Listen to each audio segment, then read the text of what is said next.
रूपवती 100 जन परिचारिका व्यजन करुछन्ति किंतु आश्चर्य कथा नारद देखिले ताक जगन देश मंडन करछन्ति दुईटी वृद्ध स्थविर लोलित केश पलित चर्म पलित केश लोलित चर्म कोटरगत चक्षु दंतविहीन मुखमंडल जराग्रस्त शरीर चलिबार क्षम कहिबार क्षम बड़ विकल प्राण दुईटी वृद्ध दुई जन भाव पड़ी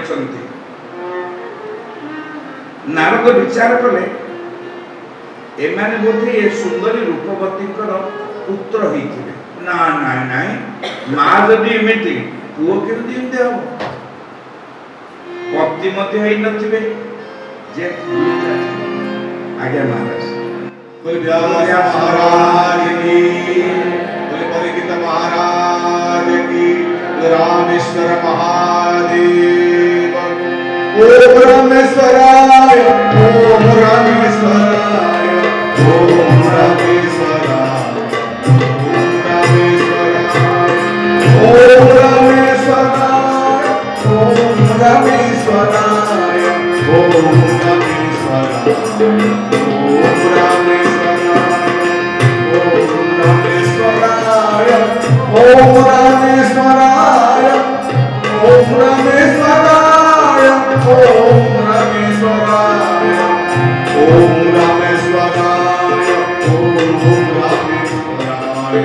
ओम रामेश्वराय ओम रामेश्वराय महादेव की उमापति शंकर भगवान की सकल देव मंडल की आदि आनंद की आनंद कुमार हरि बोल हरि बोल।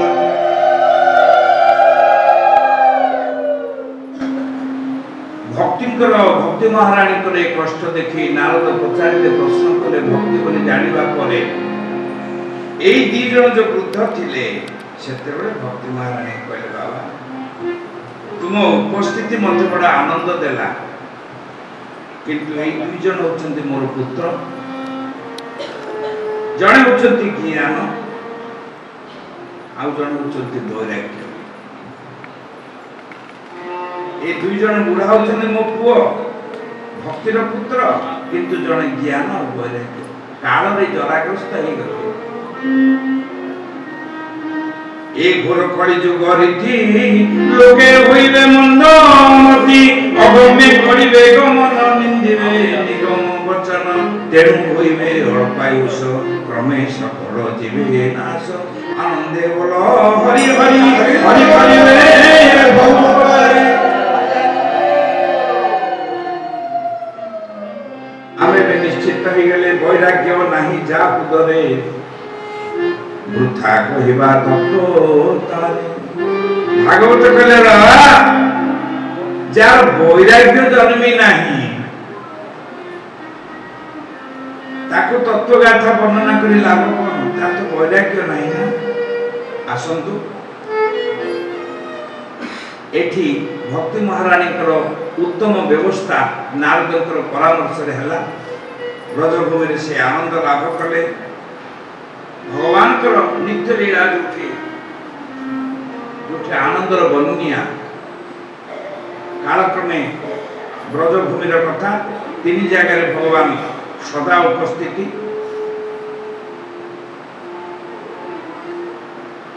सी अत्र तत्र सर्वत्र विदित किंतु तीन जगह सब बड़े थांती जड़े होचंती गंगा जल आउ गोटे स्थान होचंती ब्रजधूली आउ गोटे स्थान होचंती निर्माल्य महाप्रसाद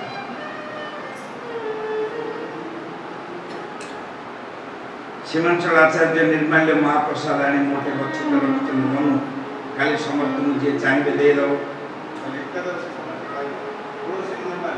निर्माल्य महाप्रसाद अछंती बड़ निर्माल्य महाप्रसाद की आ ब्रजधूली गंता घर बाबाजी महापुर अछंती जे स्टॉक अछि ना अछि अल्प थु हैं अछि बोला आनंद को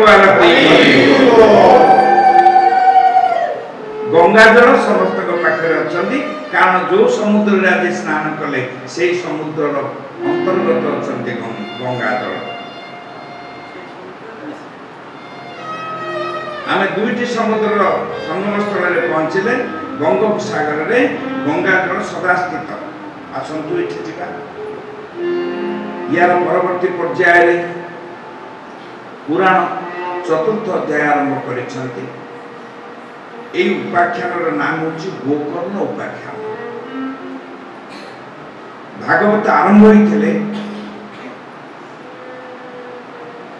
কলি প্রবেশ হবার 30 বর্ষ পর।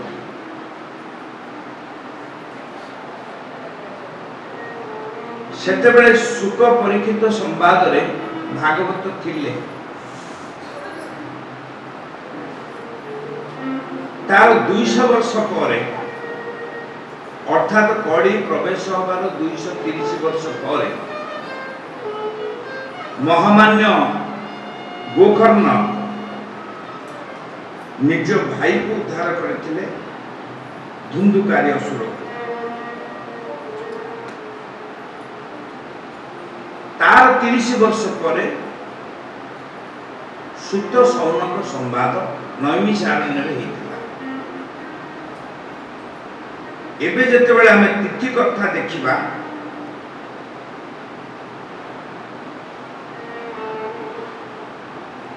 কার্তিক শুক্ল নবমী পূর্ণমী পর্যন্ত রাজা পরীক্ষিত শ্রবণ করতে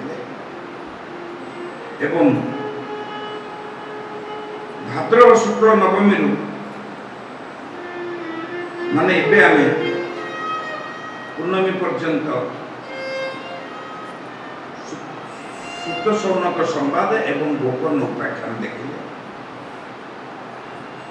230 বর্ষ পরে जो तिथि भागवत नैमिषारण्य आलोचना होता से तिथि को प्राधान्य दे आज होती से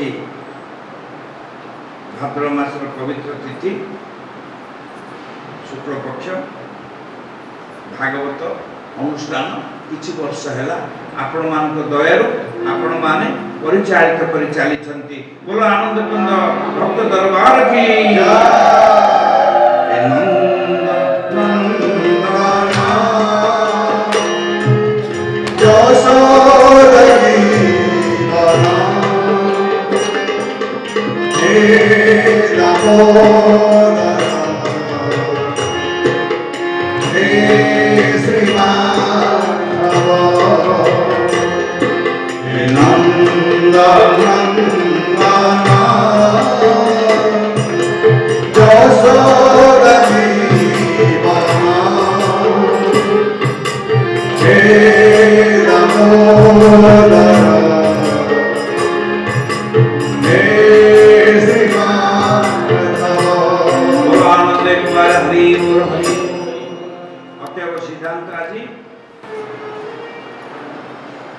कली प्रवेश होगार 30 वर्ष पर राजा परीक्षित विषादग्रस्त हेले। कार्तिक शुक्ल नवमी पूर्णमी भितर अनवरत दिवा रात्रि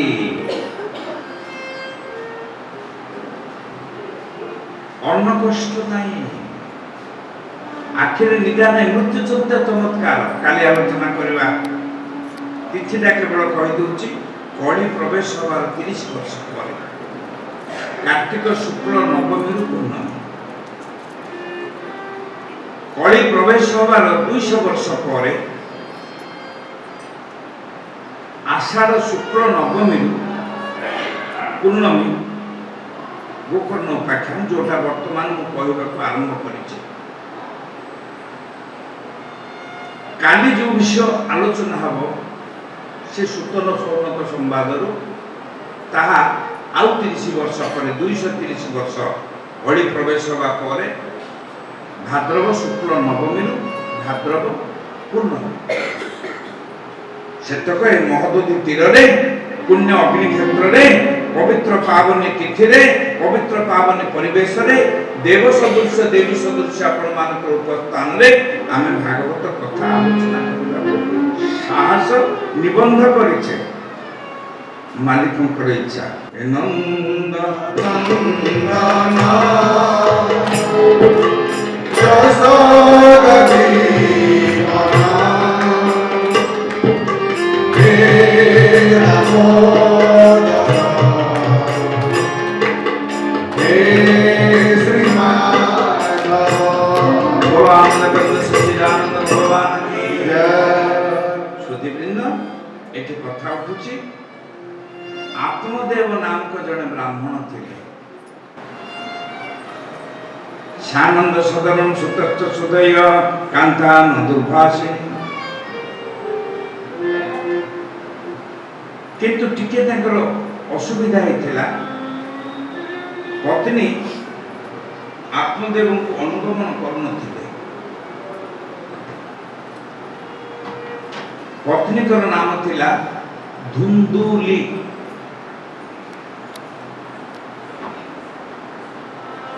ବ୍ରାହ୍ମଣ ଥିଲେ ଆତ୍ମଦେବ,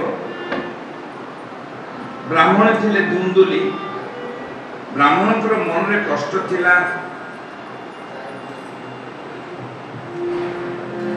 ସବୁ ସଂସାରରେ ସଂସାରୀ ମଣିଷ ମାନଙ୍କର ପୁତ୍ର ପ୍ରାପ୍ତିର ଗୋଟେ ଆବଶ୍ୟକତା ଅଛି, କିନ୍ତୁ ବ୍ରାହ୍ମଣଙ୍କର ପୁତ୍ର ନଥିଲା, ପୁତ୍ର କଷ୍ଟ ଥିଲା, ଅଭାବ ଅନୁଭବ କରୁଥିଲେ। କିନ୍ତୁ ଧୁନ୍ଦୁଲିର ପୁତ୍ର ଜନ୍ମ କରିବାର ଇଚ୍ଛା ନଥିଲା।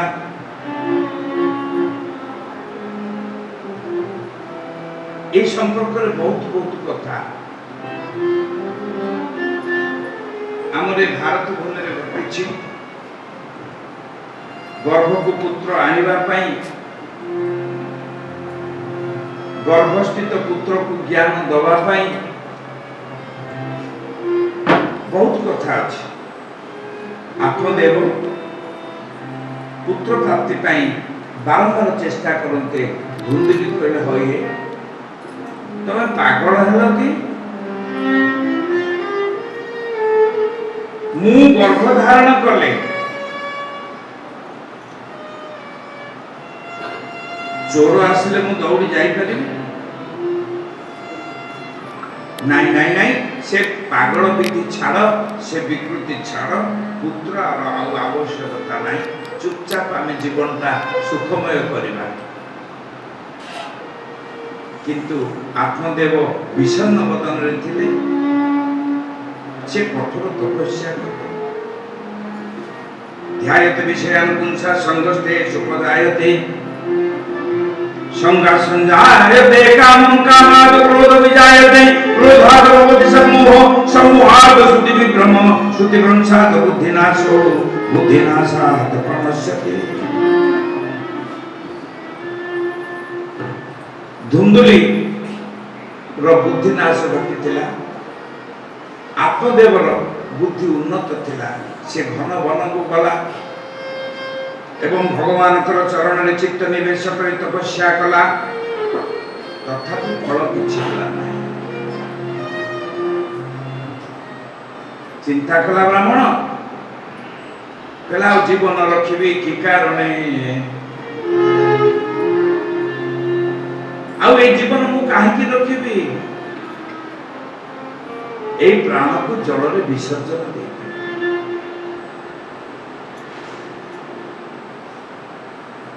ଆତ୍ମହତ୍ୟା କରିବା ମହାପାପ। ତାକୁ ଭାଗବତ ନିନ୍ଦା କରିଛି। ଆତ୍ମହା ଯିଏ ଆତ୍ମଘାତୀ ତାକୁ ଆତ୍ମହା କୁହାଯାଏ। ଯିଏ ଆତ୍ମହତ୍ୟା करे ନିଜକୁ ନିଜେ ତାକୁ ଆତ୍ମହତ୍ୟାକୁ ଆତ୍ମଘାତୀ ଆହୁରି ସାଂଘାତିକ। ଭାଗବତ କହିଲେ ସେ ଯେ ଏସବୁ ଦିଗରେ ଯାଏ ନାହିଁ ସେ ହେଉଛି ଆତ୍ମହା। ଆତ୍ମହାର ଅର୍ଥ ଆତ୍ମଘାତୀ।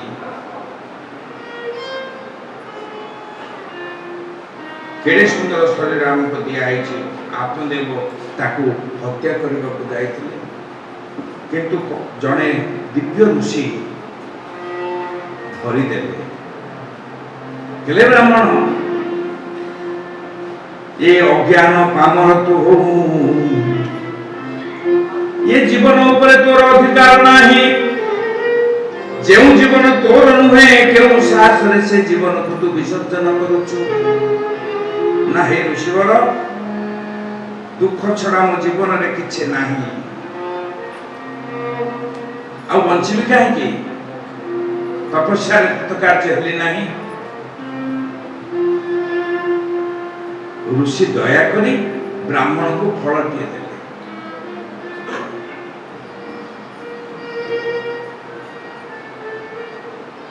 ବ୍ରାହ୍ମଣ ଆନନ୍ଦ ମନରେ ଫଳକୁ ଧରି, ଋଷିଙ୍କର ପ୍ରେରଣାରେ ଫଳ ଯଦି ସ୍ତ୍ରୀ ପ୍ରସାଦ କରନ୍ତି, ଭୋଜନ କରନ୍ତି, ନିଶ୍ଚୟ ଗର୍ଭବତୀ ହେବେ।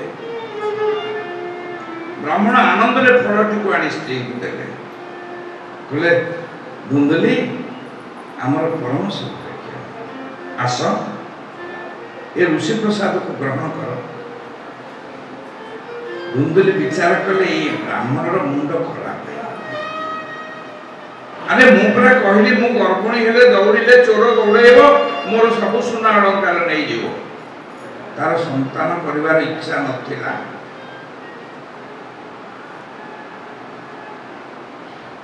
ତେଣୁ ସେ ଫଳଟିକୁ ନେଇ ଗୋରୁ କୁଣ୍ଡରେ ପକେଇଦେଲେ।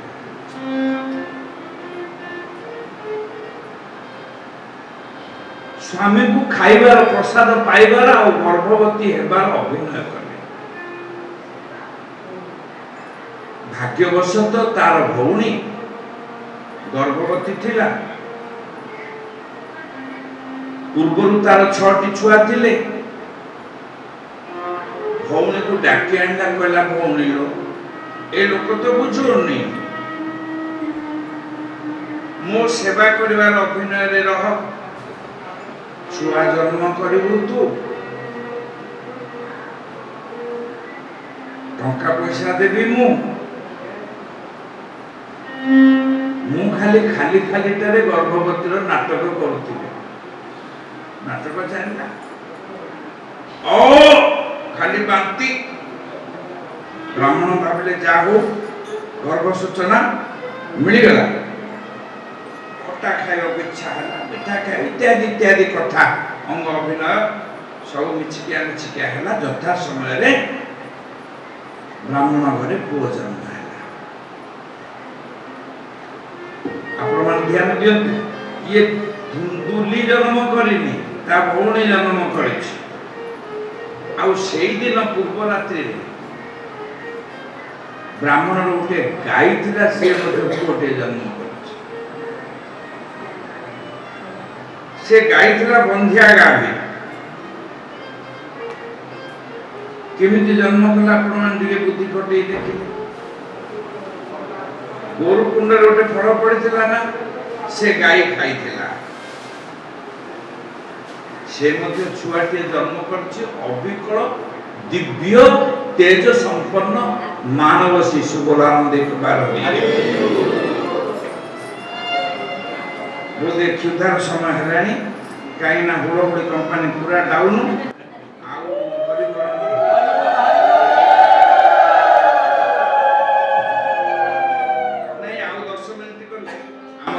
ଯଥା ସମୟ ଆସିଥିବ, ଆପଣମାନଙ୍କୁ ଯନ୍ତ୍ରଣା ଦେବାର କିଛି କଥା ନାହିଁ।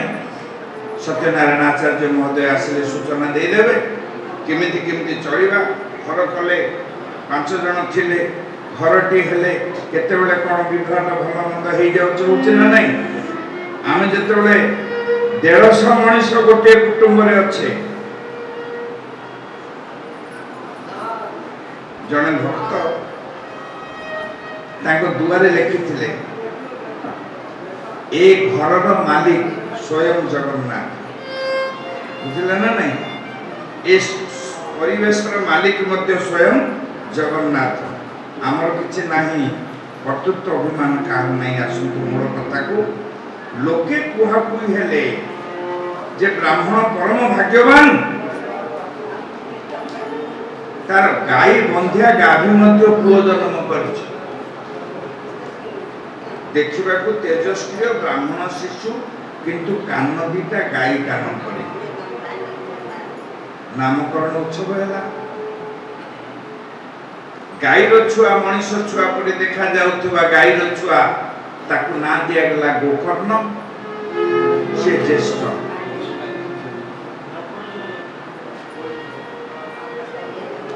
ଆଉ ବ୍ରାହ୍ମଣୀ ଗର୍ଭରୁ ଜନ୍ମ ହେଇଥିବା ମିଛି ମିଛିକିଆ ପିଲାର ନାମ ହେଲା ଧୁନ୍ଦୁଲିର ପୁଅ ବୋଲି ଦୁନ୍ଦୁକାରୀ। ଦମ୍ଭ ଦର୍ପ ଅଭିମାନସ୍ୟ କ୍ରୋଧ ପାରୁଷ୍ୟମେବ ଚ ଅଜ୍ଞାନ ଚାବିଧାତସ୍ୟ ପାର୍ଥ ସମ୍ପଦମାସୁରୀ। ଏ ଛଅଟା ଯାକ ଲକ୍ଷଣ ଆଜ୍ଞା ଅସୁରର ଲକ୍ଷଣ। ଅସୁର ବୋଲେ ବଡ଼ ବଡ଼ ଦାନ୍ତ ରୋଳ ବାଡ଼ି ଭଳିଆ ଥିବ ଏମିତି କଥା ନୁହେଁ। ଏ ଗୁଣ ଯାକ ଅଛି ଅସୁର।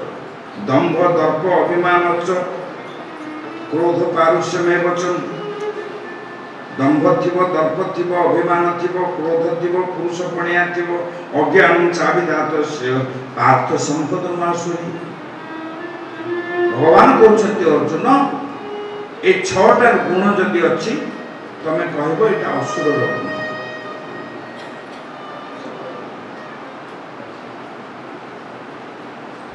ଏ ସବୁ ଯାକ ଗୁଣ ସେଇ ବ୍ରାହ୍ମଣ ଟୋକା ପାଖରେ ଥିଲା। ତେଣୁ ଲୋକେ ତା ଆଗରେ ନୁହେଁ ପଛେ କୁହାକୁହି ହଉଥିଲେ ଇଏ ଧୁନ୍ଦୁକାରୀ ଅସୁର। ଅସୁର ନାଇକା ବ୍ରାହ୍ମଣ ପିଲାଟା। ଅସୁର ବୁଦ୍ଧିରେ ସଜ୍ଜିତ ହେଇଥିବାରୁ ତାର ଦୁର୍ନାମ ନାମ ହେଉଛି। ଏବେ ମୁଁ ଚୋରି କଲେ ମୋର ନାଁ ଜଗନ୍ନାଥ ପଣ୍ଡା ଥିଲେ ମଧ୍ୟ ଆପଣମାନେ ଦୟାକରି ମୋତେ କହିବେ ନା ଚୋର ଜଗନ୍ନାଥ ପଣ୍ଡା। ମୁଁ ଗୋଟେ ଚୋର ଶବ୍ଦରେ ଭୂଷିତ ହେଇଗଲି ମୋ କର୍ମ ଅନୁସାରେ। ଯଦି ଆପଣମାନେ ସାଧୁ ହେଲେ ଆପଣମାନଙ୍କ ନାଁ ପୂର୍ବରୁ ସାଧୁ ଲାଗିବ, ଅସାଧୁ ହେଲେ ଅସାଧୁ ଲାଗିବ। ଏ ଲୋକଙ୍କର ଅଧିକାର, ଜନତାର ଅଧିକାର, ଜନାର୍ଦ୍ଦନର ଅଧିକାର, ମଣିଷର ଅଧିକାର, ମୋର ଅଧିକାର କିଛି ନାହିଁ। ଧୁନ୍ଦୁକାରୀ ଆୟସରେ ଜୀବନ କଟେଇଲା। ଅଭୟଂ ସତ୍ତ୍ୱ ସଂଶୁଦ୍ଧିର୍ ଜ୍ଞାନ ଯୋଗ ବ୍ୟବସ୍ଥିତି ଦାନ ଦମଶ୍ଚ ଯଜ୍ଞଶ୍ଚ ସ୍ୱାଧ୍ୟାୟ ତପୋଆର୍ଜବଂ ଅହିଂସା ସତ୍ୟମ କ୍ରୋଧ ତ୍ୟାଗ ଶାନ୍ତି ରପୈଷ୍ଣଂ ଦୟା ଭୂତେଶ୍ୱର ଲୋଲୁପ୍ତ ମାର୍ଦବଂ ହ୍ରିୟଚାପଲ୍ୟଂ ତେଜ ଧୃତି କ୍ଷମାଶୌଚଂ ମଦ୍ରୋହ ନାତିମାନିତା ଭବନ୍ତି ସମ୍ପଦଂ ଦୈବୀ ଅଭିଜାତସ୍ୟ ଭାରତଂ ଅଭିଜାତସ୍ୟ ଭାରତ। ଭଗବାନ କହୁଛନ୍ତି ହେ ଭାରତ ଅର୍ଜୁନ ଏ 26ଟି ଗୁଣ ଆଡ଼କୁ ଯାଅ, ସେ 6ଟା ଗୁଣ ଆଡ଼କୁ ଯାଅ ନାହିଁ। ଆପଣମାନେ ଯାହା ନିଷ୍ପତ୍ତି କରିବେ ଆମକୁ ଅଭୟ ସତ୍ତ୍ୱ ସଂଶୁଦ୍ଧିରେ ଜ୍ଞାନ ଯୋଗ ବ୍ୟବସ୍ଥିତି ଏ ଦୈବୀ ଗୁଣ ଆଡ଼କୁ ଆମର ଗତିଶୀଳ ହେବା ପାଇଁ ଭାଗବତ ଆସିଛନ୍ତି। କିନ୍ତୁ ଧୁନ୍ଦୁକାରୀ ଗଲା ନାହିଁ। ଦୁର୍ନାମ ହେଲା ଧୁନ୍ଦୁକାରୀ ଅସୁର। କଣ କଲା ସେ?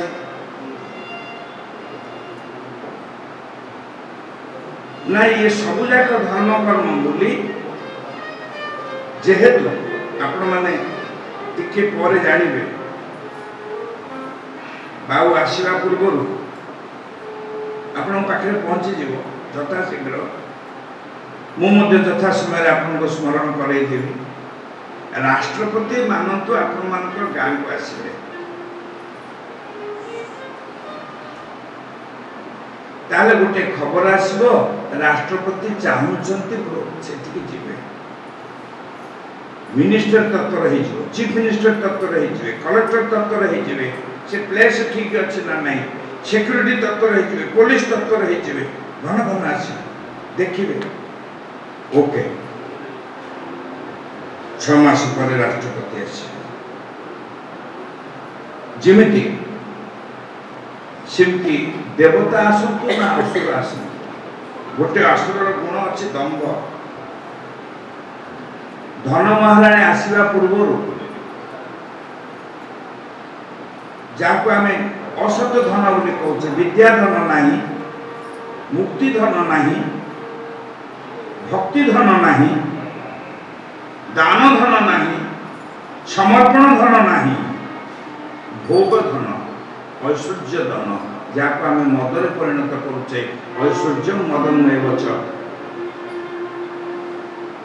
ସେ ପ୍ରଥମେ 6 ଜଣ ଯାଇକିରି ଏରିଆ ବାଉଣ୍ଡେରୀ ସଜାଡିଲେ। ମା ସାନ୍ତାଣୀ ଆସୁଛନ୍ତି, ଧନ ଆସୁଛନ୍ତି। କେତେ ଜଣ ଆଜ୍ଞା? 6 ଜଣ। କାଲି ପରଦିନ ଷଷ୍ଠ ହେଇଯିବ। ସେଥିରେ ଜଣେ ଅଛି ଦମ୍ଭ। ପ୍ରଥମେ ଜଣକ ଆସିବ ତା ନାଁ ହେଉଛି ମିଥ୍ୟା, ତାପରେ ଆସିବ ଚୌର୍ଯ୍ୟ ବୃତ୍ତି, ତାପରେ ଆସିବ ଶଠତା, ତାପରେ ଆସିବ ଛଳନା। ଏମିତି 6 ଜଣ ଆସିକରି ପେଣ୍ଡେଲ ଠିକ କରିଦେଲେ। ଧନ ଆସିଲା ବେଳକୁ ସାଥରେ ଆଣିବ ଦମ୍ଭ, ଦର୍ପ, ଅଭିମାନ, କ୍ରୋଧ, ପୁରୁଷପଣି। ଏମାନେ ଆସିବେ 6 ଜଣ। ଆଗରୁ ଆସି ତନିଖି କରିବେ 6 ଜଣ, ଆସିଲା ପରେ ଆସିବେ 6 ଜଣ। କେତେ ଜଣ ହେଲେ? 12 ଜଣ। ଯେତେବେଳେ ଧନ ମହାରାଣୀ ଆସିକି ରହିଗଲେ, ଯେହେତୁ ଦମ୍ଭ ଅଛି, ଦର୍ପ ଅଛି, ଅଭିମାନ ଅଛି, ଅହଙ୍କାର ଅଛି, ତାଚ୍ଛଲ୍ୟ ସ୍ୱଭାବ ଅଛି, ପଛେ ଆସିବେ ବ୍ୟସନ 3 ଜଣ। ମୁଁ କହୁନି ଆଜ୍ଞା, ଭଗବାନ ଭାଗବତର 11 ସ୍କନ୍ଧରେ କହିଦେଇଛନ୍ତି। ବ୍ୟସନ 3 ଜଣ କଣ ନା, ଗୋଟେ ହଉଛି ମଦ୍ୟପାନ, ଆଉ ଗୋଟେ ହଉଛି ପରସ୍ତ୍ରୀ ହରଣ, ଆଉ ଗୋଟେ ହଉଛି ଦ୍ୟୁତ କ୍ରିୟା। ବୁଝିଗଲେ ନା ନାଇଁ? ଗାଈ ମୋଟର କେତେ ଜଣ ହେଲେ? ଆସିଥିଲେ 6, ସାଥିରେ ଆସିଲେ 6, ଇଏ 3। ଏତକ ମିଶିଲେ ତ ଧନ ହରିବୋଲ ଶୂନ ହେଇଯିବ। ଲକ୍ଷ୍ମୀ ଯିବେ, ସେଠି ଅଲକ୍ଷ୍ମୀ ଆସିକି ବସିବେ। ବୋଲା ଆନନ୍ଦ